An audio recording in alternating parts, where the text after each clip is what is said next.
জনরোষ থেকে বাঁচতে প্রকাশ্যে মানুষ হত্যাকারীরাই এখন গুপ্ত হত্যা চালাচ্ছে। বাংলাদেশের অগ্রযাত্রাকে থামাতেই এই নীল নকশা।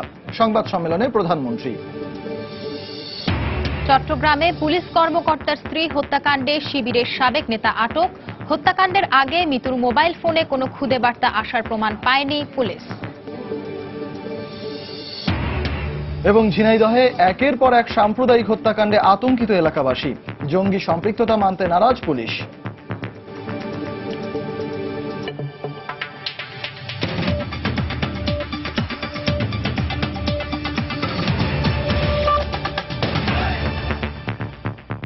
বাংলা সময়ের সঙ্গে আছে আমি সঞ্জনা চৌধুরী এবং আমি সজল মিত্র রিচার্ড। যারা পেট্রোল বোমায় মানুষের জীবন কেড়েছে, জনরোষ থেকে বাঁচতে তারাই এখন কৌশল পাল্টে দেশব্যাপী গুপ্ত হত্যা নীল নকশা বাস্তবায়নে মেতেছে বলে মন্তব্য করেছেন প্রধানমন্ত্রী শেখ হাসিনা। দুপুরে গণভবনে সাম্প্রতিক বিদেশ সফর নিয়ে সরকারের অর্জন তুলে ধরতে আয়োজিত সংবাদ সম্মেলনে তিনি একথা বলেন। শেখ হাসিনা বলেন, জঙ্গি যে দলেরই হোক না কেন, কাউকে ছাড় দেয়া হবে না। এ সময় ইউপি নির্বাচনে প্রতীক বরাদ্দের সংখ্যা বাড়েনি উল্লেখ করে তিনি আরো বলেন, বিএনপির আমলে অনুষ্ঠিত নির্বাচনেও গন্ডগোল হয়েছে, মানুষও মরেছে। মাত্র 2 মাসের মধ্যে তিনটি রাষ্ট্রীয় সফর শেষ করে মঙ্গলবার রাতেই ঢাকা ফিরেছেন প্রধানমন্ত্রী শেখ হাসিনা।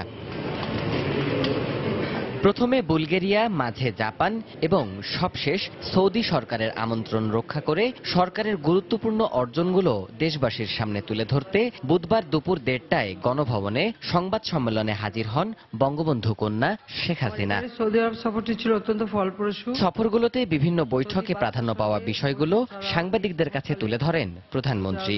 এ সময় দেশের সাম্প্রতিক বিষয় নিয়েও মন্তব্য করেন তিনি। বলেন, পেট্রোল বোমা নিক্ষেপকারীরা এখন কৌশল পাল্টেছে।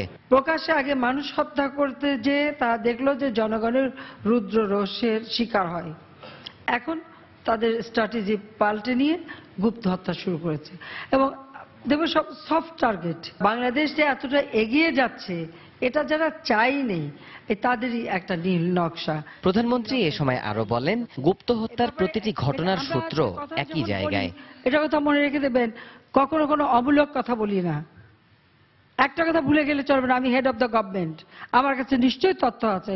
হয়তো সব তথ্য সব মানে তদন্তের সাথে সব কথা হয়তো প্রচার করা যাবে না, প্রকাশ করা যাবে না, কিন্তু সূত্রটা জানা যায় আর সেই সূত্র ধরেই আমরা কথা বলি।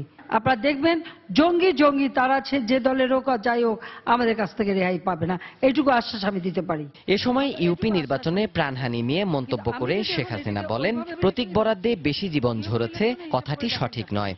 2003 সালে ইউপি ইলেকশনের হিসাবটা বের করেন, সেখানে কি খুব শান্তিপূর্ণ ইলেকশন হয়েছিল? হয়নি। যে ঘটনা হয়েছে এটা আমাদের কাছে গ্রহণযোগ্য না, অনভিপ্রেত। অবশ্যই আগামীতে ইলেকশন যাতে এভাবে গন্ডগোল না হয় আমরা তার জন্য যথাযথ ব্যবস্থা নেব।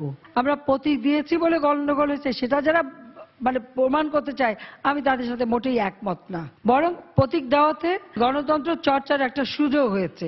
এছাড়াও কোনো মতেই দেশে জঙ্গিবাদ ঠাঁই পাবে না উল্লেখ করে শেখ হাসিনা দৃঢ় কণ্ঠে বলেন, র্যাঙ্কিং বা পুরস্কার তাকে কখনোই টানে না। আমি কোনো র্যাঙ্কিং নিয়ে জীবনেও চিন্তা করি না, চিন্তা করবো না। কাজে ওই কি পেলাম না পেলাম ও নিয়ে আমার কোনো মাথা ব্যথা নাই। দেবাশিস রায়, সময় সংবাদ, ঢাকা। চট্টগ্রামে পুলিশ কর্মকর্তা বাবুল আক্তারের স্ত্রী মাহমুদা খাতুন মিতুর হত্যার ঘটনায় আবু নসর হুন্নু নামে সাবেক এক শিবিরের নেতাকে আটক করেছে পুলিশ। সকালে হাটহাজারী উপজেলার শহর থেকে তাকে আটক করা হয়। পুলিশের দাবি, হত্যাকাণ্ডের সময় হুন্নু নগরীর জিসি মোড়ে অবস্থান করছিল। মোবাইল ট্র্যাকিং এর মাধ্যমে এ তথ্য পেয়েছে পুলিশ। এদিকে পরিবারের পক্ষ থেকে হত্যার আগে মিতুর ফোনে SMS আসার দাবি করলেও এ বিষয়ে তথ্য পায়নি পুলিশ। অন্যদিকে হত্যাকারীরা ব্যাকআপ হিসাবে থাকা কালো রঙের মাইক্রোবাসে করে পালিয়েছে বলে নিশ্চিত করেছে পুলিশ। বিস্তারিত জানাচ্ছেন কমল দে। মাহমুদা খাতুন মিতু হত্যার পুরো চিত্র এখন পুলিশের হাতে। রবিবার ভোর 6:32 গুলি এবং ছুরিকাঘাত করে মিতুকে হত্যা করা হলো। হত্যাকারীরা আশেপাশে অবস্থান নিয়েছিলেন অন্তত 8 ঘন্টা আগেই। প্রিমিয়ার বিশ্ববিদ্যালয়ের পাশ থেকে ছুটে যাওয়া হত্যাকারী যুবক 5:49 পায়ে হেঁটে প্রবর্তক মোড় অতিক্রম করে সেখানে অবস্থান নিয়েছিলেন বলে তথ্য প্রমাণ পেয়েছে পুলিশ। নানা তথ্যপত্র পর্যালোচনা করে এই ঘটনায় হাটহাজারী থেকে আটক করা হয়েছে শিবিরের সাবেক এক নেতাকে।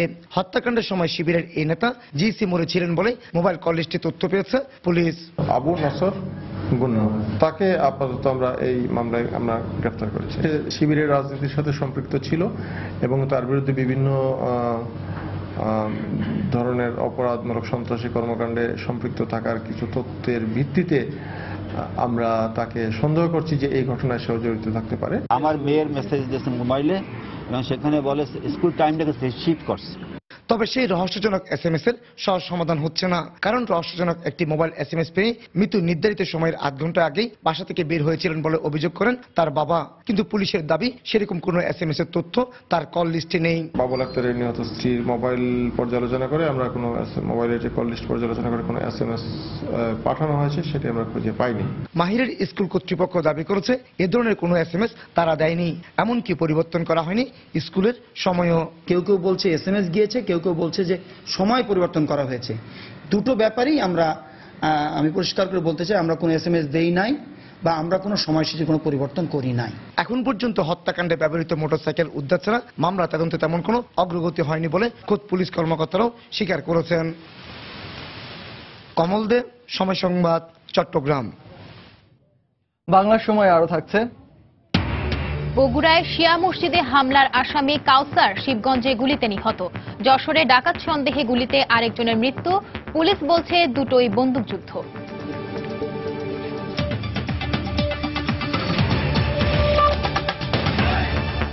তাই তো সবাই বলে শিলপাল্লার দিন শেষ, মেগা ডিজিটাল স্কেলে বাংলাদেশ। শিয়া ও খ্রিস্টান সম্প্রদায়ের অনুসারী 2 হোমিও চিকিৎসক ও মঙ্গলবার হিন্দু সম্প্রদায়ের পুরোহিতকে হত্যার ঘটনায় আতঙ্কিত ঝিনাইদহবাসী। এ অবস্থায় হত্যাকাণ্ডগুলোর দ্রুত তদন্ত করে অপরাধীদের বিচার দাবি করেছেন তারা। এদিকে এসব ঘটনায় আইএস ওয়েবসাইটে দায় স্বীকার করলেও পুলিশ ঘটনার সঙ্গে জঙ্গি সম্পৃক্ততা মানতে নারাজ। ঝিনাইদহ থেকে ফিরে তরিকুল ইসলামের প্রতিবেদন, ক্যামেরায় ছিলেন নিয়ামুল হোসেন কোচি। চলতি বছর 7 জানুয়ারি ঝিনাইদহের গান্না ইউনিয়নের বেলেখাল এলাকায় খ্রিস্টান সম্প্রদায়ের অনুসারী সমীরউদ্দিন খাজা নামে এক হোমিও চিকিৎসককে ছুরিকাঘাত করে হত্যা করে দুর্বৃত্তরা। এ ঘটনা 3 মাস পার হতেই 14 মার্চ কালীগঞ্জ উপজেলায় হত্যাকাণ্ডের শিকার হন শিয়া সম্প্রদায়ের অনুসারী হোমিও চিকিৎসক আব্দুর রাজ্জাক। সর্বশেষ প্রায় 3 মাসের ব্যবধানে 7 জন প্রকাশ্যে আবারও খুন হন ঝিনাইদহের করাতিপাড়ার পুরোহিত আনন্দ গোপাল গাঙ্গুলি। 3টি হত্যাকাণ্ডেরই উল্লেখযোগ্য দিক হচ্ছে একই কায়দায় সবাইকে হত্যা করা হয়েছে। জেলায় একের পর এক হত্যাকাণ্ডের ঘটনায় আতঙ্ক বিরাজ করছে মানুষের মধ্যে। তার মতো এত ভালো মানুষ আমাদের অঞ্চলে আছে কিনা আমার জানা নাই। সে কখনো কোনো সময় কালো মুখ করে কথা বলে নাই। আমরা আতঙ্কিত এবং আমরা সর্বক্ষণ আমরা অনিরাপত্তার জন্য আমরা অনিরাপত্তায় ভুগছি। আমরা চাচ্ছি জানেন নিরাপদ। এই সূত্র নিয়ে আপনারা এই সূত্র দিয়ে এটা বের করতে পারেন, এটা আমাদের দাবি, তাছাড়া কোনো দাবি নেই। মানবাধিকার কর্মীরা বলছেন এলাকায় অস্থিরতা সৃষ্টি করতেই এ ধরনের পরিকল্পিত হত্যাকাণ্ড চালাচ্ছে একটি মহল। আমরা আগের যে দুটো ঘটনা তারও এখনো পর্যন্ত কোনো সঠিক কোনো কিছু কিন্তু আমরা দেখছি না আর কি। তো এটার সঠিক তদন্ত হয়ে একটা বিচার হওয়া উচিত এবং যে কোনো আমি বলবো যে কোনো ধর্মেই হোক না কেন, ইসলামে তো নয় আমি বলবো, কোনো ধর্মই এটা সমর্থন করে না। এদিকে এসব হত্যাকাণ্ডের তদন্তের অগ্রগতি না হলেও জেলার অন্যতম শীর্ষ পুলিশ কর্মকর্তা জঙ্গিদের সম্পৃক্ততা আছে কিনা সে ব্যাপারে সন্দিহান। পূর্বের মামলা দুটির ক্লু উদ্ধার হয়েছে এবং মামলা দুটি তদন্তের পর্যায়ে রয়েছে এবং আজকের মামলাটিও আমরা আশা করছি খুব শীঘ্রই এর ক্লু উদ্ঘাটিত হবে এবং আসামিরা গ্রেফতার হবে। আইএস বা জঙ্গির অস্তিত্ব এই অঞ্চলে নেই বলে আমি দাবি করছি। জঙ্গিদের কোনো সম্পৃক্ততা আমরা এই পর্যন্ত পাই নাই। 3টি হত্যাকাণ্ডের পরই আন্তর্জাতিক জঙ্গি সংগঠন আইএস দায় স্বীকার করে ওয়েবসাইটে বিবৃতি দিয়েছে। তরিকুল ইসলাম, সময় সংবাদ, ঝিনাইদহ। ঝিনাইদহে দুর্বৃত্তের হামলায় নিহত পুরোহিত আনন্দ গোপাল গাঙ্গুলির পরিবারের সঙ্গে দেখা করে সমবেদনা জানিয়েছেন ভারতীয় হাইকমিশনের 2 কর্মকর্তা। সকালে ঢাকা থেকে হেলিকপ্টার যোগে যশোর বিমানবন্দরে পৌঁছান ভারতীয় দূতাবাসের ফার্স্ট সেক্রেটারি রাজেশ উখাই ও রমাকান্ত গুপ্তা। পরে সড়ক পথে ঝিনাইদহের কারাতিপাড়া গিয়ে হত্যাকাণ্ডের ঘটনাস্থল পরিদর্শন করেন তারা। পরিদর্শন শেষে পুরোহিত আনন্দ গোপাল গাঙ্গুলির পরিবারের সঙ্গে দেখা করে তাদেরকে সমবেদনা জানান তারা। এ সময় জেলার পুলিশ সুপার সহ বাংলাদেশ হিন্দু বৌদ্ধ খ্রিস্টান ঐক্য পরিষদের কেন্দ্রীয় ও স্থানীয় নেতাকর্মীরা সেখানে উপস্থিত ছিলেন। তবে এ বিষয়ে ক্যামেরার সামনে কথা বলতে রাজি হননি কেউই। গাজীপুরের সাবেক আওয়ামী লীগ নেতা আসানুল্লাহ মাস্টার হত্যা মামলার 22 জনকে মৃত্যুদণ্ড এবং 6 জনকে যাবজ্জীবন কারাদণ্ডের রায়ের বিরুদ্ধে আসামিদের করা আপিল ও ডেথ রেফারেন্স শুনানি শেষ হয়েছে। আগামী 15 জুন এ বিষয়ে রায়ের দিন ধার্য করেছেন হাইকোর্ট। বিচারপতি ওবায়দুল হাসান ও বিচারপতি কৃষ্ণা দেবনাথের সমন্বয়ে গঠিত হাইকোর্টের দ্বৈত বেঞ্চ রায়ের এ দিন ধার্য করেন। 2004 সালে বিএনপি জামায়াত জোট সরকারের আমলে টঙ্গীর এক সমাবেশে প্রকাশ্যে গুলি করে হত্যা করা হয় আসানুল্লাহ মাস্টারকে। ঘটনার পরদিন নিহতের বড় ভাই মতিউর রহমান 17 জনের বিরুদ্ধে মামলা করেন। আর 2005 সালের 16 এপ্রিল বিএনপি নেতা নুরুল ইসলাম সরকার সহ 22 জনকে মৃত্যুদণ্ড এবং 6 জনকে যাবজ্জীবন কারাদণ্ড দেন দ্রুত বিচার ট্রাইব্যুনাল। দণ্ডিতদের মধ্যে মারা গেছেন 2 জন, পলাতক 9 জন আর কারাগারে আছেন 17 আসামি। বাংলা সময় আরো থাকছে। হবিগঞ্জ ও ঝিনাইদহে ইউনিয়ন পরিষদ নির্বাচন পরবর্তী সংঘর্ষ, ভাঙচুর, আহত অন্তত 36।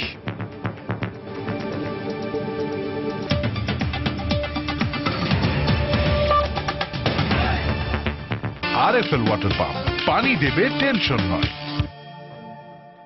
বগুড়ায় গুলিতে কাউসার নামে একজনের মৃত্যু হয়েছে। পুলিশের দাবি বন্দুকযুদ্ধ। ভোরে শিবগঞ্জ উপজেলায় এ ঘটনা ঘটে। নিহত কাউসার একজন জেএমবি সদস্য এবং গত বছর উপজেলার হরিপুরে শিয়া মসজিদে মুসল্লিদের উপর গুলিবর্ষণের ঘটনায় জড়িত বলেও জানিয়েছে পুলিশ।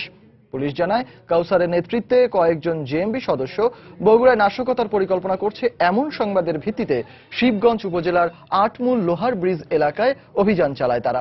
এ সময় পুলিশের উপস্থিতি টের পেয়ে তারা বোমা বিস্ফোরণ ঘটায় ও গুলি ছোড়ে। আত্মরক্ষার্থে পুলিশও পাল্টা গুলি ছুড়লে এক পর্যায়ে পালিয়ে যায় জেএমবি সদস্যরা। পরে ঘটনাস্থল থেকে কাউসারের লাশ উদ্ধার করে পুলিশ। এ সময় একটি বিদেশি পিস্তল, 5 রাউন্ড গুলি, কয়েকটি হাতবোমা ও দেশীয় অস্ত্র জব্দ করে তারা। এই ঘটনায় 2 পুলিশ সদস্য আহত হয়েছে বলে জানিয়েছে পুলিশ। এদিকে যশোরে গুলিতে ডাকাত সন্দেহে একজন নিহত হয়েছে। পুলিশের দাবি বন্দুক যুদ্ধে তার মৃত্যু হয়েছে। গত রাতে সদর উপজেলার বালিয়াডাঙ্গা বটতলা এলাকায় এ ঘটনা ঘটে। পুলিশ জানায়, সশস্ত্র একদল ডাকাত ডাকাতির প্রস্তুতি নিচ্ছে এমন সংবাদের ভিত্তিতে সেখানে অভিযান চালানো হয়। এ সময় পুলিশের উপস্থিতি টের পেয়ে তাদেরকে লক্ষ্য করে গুলি ছোড়ে তারা। আত্মরক্ষার্থে পাল্টা গুলি চালায় পুলিশ। এক পর্যায়ে অন্যরা পালিয়ে গেলেও ঘটনাস্থল থেকে গুলিবিদ্ধ একজনের লাশ উদ্ধার করে মর্গে পাঠানো হয়। এ সময় ঘটনাস্থল থেকে একটি পাইপ গান ও 1 রাউন্ড গুলি উদ্ধার করে পুলিশ। হবিগঞ্জে নির্বাচন পরবর্তী সহিংসতায় অন্তত 30 জন আহত হয়েছেন। এদিকে ঝিনাইদহে একই ঘটনায় দুপক্ষের সংঘর্ষে 6 জন আহত হয়েছেন। সকালে হবিগঞ্জের সদর উপজেলায় গোপায়া ইউনিয়নের আওয়ামী লীগের বিদ্রোহী বিজয়ী প্রার্থীর এক সমর্থকের সঙ্গে আওয়ামী লীগের পরাজিত প্রার্থীর এক সমর্থকের কথা কাটাকাটি হয়। এক পর্যায়ে উভয় পক্ষ দেশীয় অস্ত্রশস্ত্র নিয়ে সংঘর্ষে জড়িয়ে পড়ে। এতে আহত হন অন্তত 30 জন। ধাওয়া পাল্টা ধাওয়ার এক পর্যায়ে 20টি দোকান ভাঙচুর করা হয়।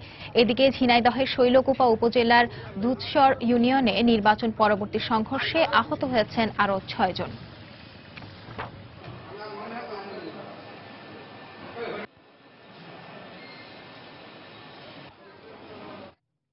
সাতক্ষীরা থেকে 7 শিশুসহ 15 রোহিঙ্গাকে আটক করেছে পুলিশ। সকালে জেলা শহরের বিনরপোতা এলাকা থেকে তাদের আটক করা হয়।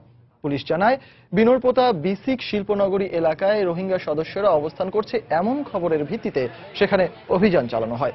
এ সময় 15 জনকে আটক করে পুলিশ। এদের মধ্যে খালেদুর রহমান নামে এক দালাল রয়েছে। কারখানায় কাজ দেওয়ার নাম করে চট্টগ্রাম থেকে রোহিঙ্গা সদস্যদের সাতক্ষীরায় নিয়ে আসা হয় বলে জানিয়েছে পুলিশ।